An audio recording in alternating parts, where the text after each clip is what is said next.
A few days ago, I was farming heifers on the Great Plains of Spaceport. Such beautiful creatures. Not for some ridiculous financial reason, just for the love of the game, when I noticed a crowd forming. Nice. Why are there so many people here? Though they were doing it all wrong, I was about to find out why.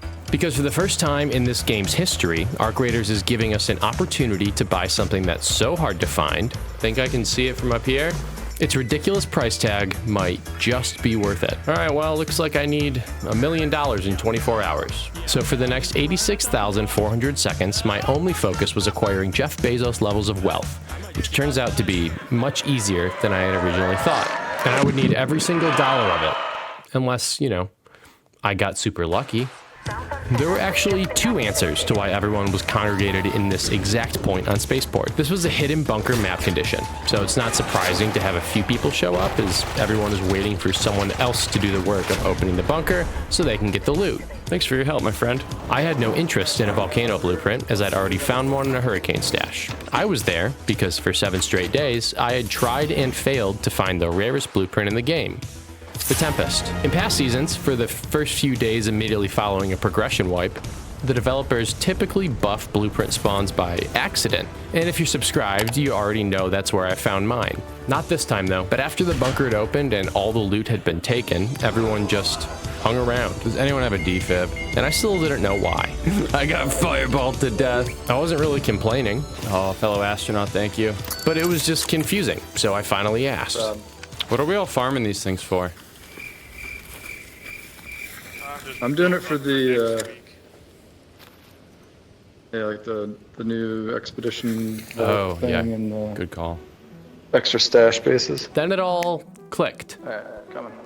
I mentioned in the last video they added a new trader, which is true, but I was so busy trying and failing to find the Rascal blueprint that I didn't realize what they actually did with this new trader. Along with letting you keep a selected blueprint forever, and yes, I have one lined up, there's an option to buy a certain blueprint. Wait, I can just buy it?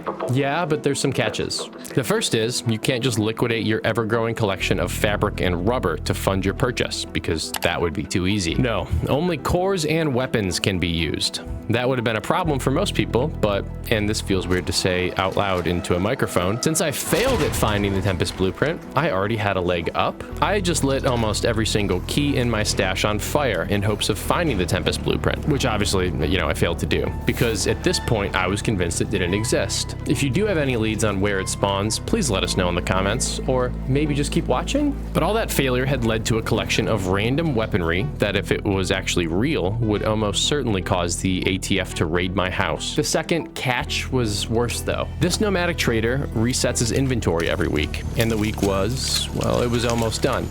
And I didn't know if I'd ever get this opportunity again. So like a lemming, I went looking for the most valuable, trade-worthy loot I could find, hoping to have it all to myself. No one fights it on this map, right? And instead found a lot of people who had the same very wrong idea. I guess it makes sense why people thought this was the move, because if you're trying to reach Speranza's top income tax bracket, you go where the money is. And nothing says status like a backpack full of matriarch and queen cores. And at first, I didn't really see an issue with this approach. What's up? Sure, you're putting yourself directly into harm's way, because if you don't, some guy with a free kit will just come along and take everything you and that other guy with the equalizer have worked hard for, because life isn't fair and there's no justice, because if you shoot the little free kit Freddy, you're gonna get sent to PvP hell for taking the law into your own hands. But besides that, yeah, I guess it's not that hard. Hours had ticked by, and I'd followed the 2 female Archives of State around the Rust Belt, planning deadlines, burning Hullcracker rounds at a completely unsustainable rate, and coming away with not really that much to show for it, when I found myself on Spaceport and completely snapped. Parkour! Look, I kind of regret this, but I lied. No, I don't. My bank account was barely growing faster than inflation. I only had 20 hours left and had gotten less than an ideal spawn, only to arrive at the battlefield to watch someone who had no intention of contributing waltz up to take the hard work of someone else. That made me moderately annoyed, and I let them know so. Oh, you haven't even fired a shot yet, brother. What? I rolled up my sleeve and worked for my core, but as the raid went on, I kept an eye out for this raider. When I saw a flare go off, and a few seconds later, they were laying on the ground in agony when my anvil accidentally discharged and gave them a quick, harmless little boop on their head. I don't regret that at all. The rest of the raid went off without a hitch, although I did get the sense that the queen was displeased with me and cleansed me with her lava-emitting beam. Really glad they nerfed this cloak. But at exfil, I knew something had to change. Man, there's just gotta be an easier way. There is. I would love to tell you this all came from a place of logic and reason, but in the interest of transparency, it did not. That should kill it, right? Wait, what? At this point, I had no real plan and was just going around shooting big with my big guns and hoping for an epiphany. I need some inspiration or something.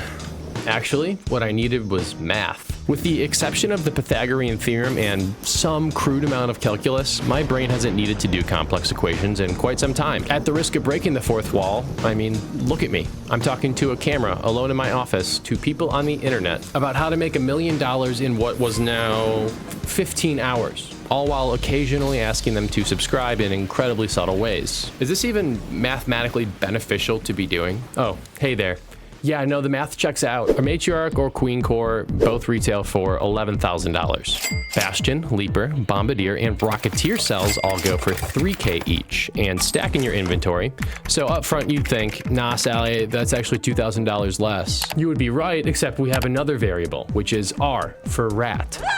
The R variable means that for every queen core you could be getting in a given raid, they take 2, thus limiting your total profit. But in normal raids, there is no R variable, and you can engorge yourself on Bombardier cells uninterrupted. If you don't believe this equation, ask this guy. He knows what he is talking about. Subscribe. If I had unlimited time, this would have been the option. So if you're starting this fresh at the beginning of a week, this is the strategy I'd recommend. Is that a turbine? You're more than welcome to wait for a playlist rotation of Hidden Bunker or Lock Gate because those specific raids offer a 40-minute time limit. Yes, that is a turbine. But just know that every raider with a functioning prefrontal cortex is going to be thinking the same thing, so competition will be rough. There's honestly 0% chance I kill it. Where I found the most success is either night raids or electromagnetic storm. Somehow less than 0 now. Yeah. Because in most of those raids, players are using their keys or running around like crazy to the high-value loot areas. Might as well try it. Those are conveniently located inside, allowing you to bask in the glow of the moon or lightning in the great outdoors all by your lonesome. Yeah, that's gonna take me down. Sure, I've ventured inside every once in a while hoping for a miracle Tempest blueprint pull, because if I'm being honest, sometimes you just got to accept it. I didn't love the idea of spending $1 million on a blueprint, but if you bring a hull cracker or a grenade cocktail of your choice, this shouldn't really take you all that long. All right, well, but somehow, some way, I found an even easier method. That small armory you saw in my stash earlier, yeah, it had been growing. And it finally occurred to me that while the yellow stuff in our inventories gets all of our attention, and rightfully so, I'd put almost any amount of money that the most expensive items in our inventory are guns. They let you pack up to $35,000 of value into one inventory slot, and even more if you throw in some ridiculous attachments. Basically, they are the offshore Cayman Island bank accounts of our graders, and I had a whole lot of bank accounts. Honestly, I'm not sure what took me so long to realize this. What are we doing? Playing chess or checkers? But once I did, things got so much easier. Instead of competing with everyone else for a Rocketeer carcass, I was competing with no one for what is quietly the most valuable resource in the game, steel springs. You can either find them just laying out, right for the picking, or through a few different items you can recycle. So if you're looking to bribe your way to a Tempest blueprint like me, or just trying to turn your Bobcat into a lethal killing machine, here are some things that you should never pass up. Rusted tools, cooling coil, spring cushion, ruined accordions, and weirdly enough, if you salvage it during a raid, a turbo pump. Steel springs cannot be purchased from a trader. You can't craft them, and once you combine them with mechanical components, it turns it into an AP course, and voila! You have the most important resource in the game, advanced mechanical components. I use them to upgrade and repair all of my low-level guns, turning them into the crown jewels of my stash. And finally, 18 hours later, I had enough to buy the blueprint, but something was stopping me. If you carry what we require, I have to try one more time. I'm not really sure what possessed me to do this. But as a rule of thumb, before I make any purchase that has 2 commas, it's always a good idea to make sure you've exhausted every other option first.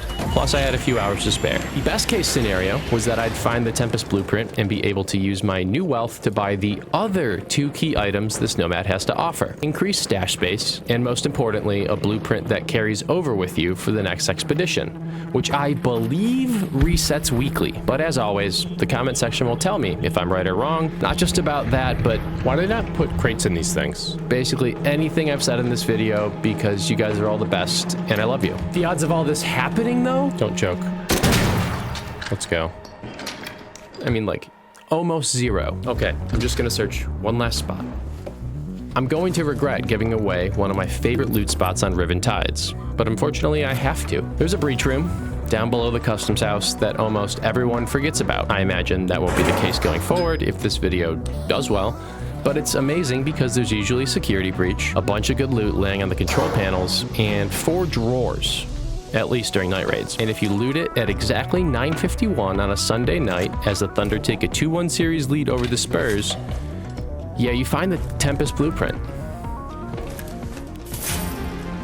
Oh my God. So yeah, I saved a few bucks, but something tells me there's gonna be another important one soon. So maybe I'll just keep my arsenal where it is, in my stash and on top of the league.